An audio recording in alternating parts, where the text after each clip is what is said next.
বন্ধুরা, আমি ঘুম থেকে উঠে চা খেয়ে উঠানে হাঁটাহাঁটি করছি। আমার ভিডিওটা শেষ পর্যন্ত দেখতে থাকো তোমরা।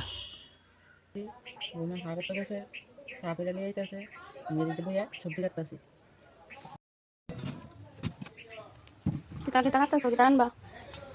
প্রচুর কাটতেছি লাউ ডাকা প্রচুর ভাজি লাউ দিয়ে মুগ ডাল দিয়ে রান্না হইব। প্রচুর শাক তোমাদের কসু কাটছো আবার কি তাপতাছো? লাউ কাটতেছি গো মা, লাউ দিয়ে ডাল দিয়ে রান্না না রান্না হইব। লাউ একটু টুন টুন করে কাটা দিতেছি, মুগ ডাল দিয়ে রান্না হইব। বন্ধুরা, ওখানে খান করে আইলাম, আয়া খান খাইতেছি। আমার বোমা ভাত খাইতে লইতেছে, ভাত খামু। আগে খান করে আইছি, পান্তা বোমা দিই।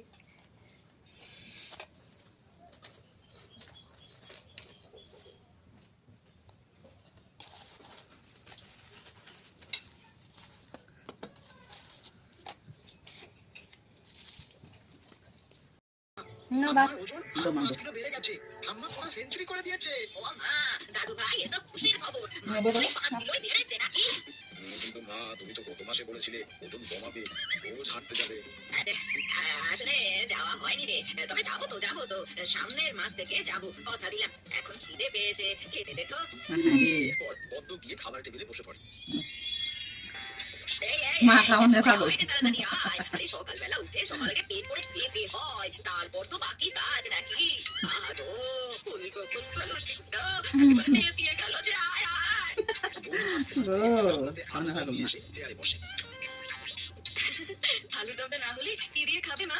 খাবার টেবিলে পদ্মর ছেলে রবিন আর নাতি পলাশও চলে আসে। নাও নাও, খাওয়া শুরু করো। মায়ের সঙ্গে খুব খিদে পেয়েছে। আলু ভর্তা, মাংস তরকারি, ডাল। আমরা খাওয়ানো নেব।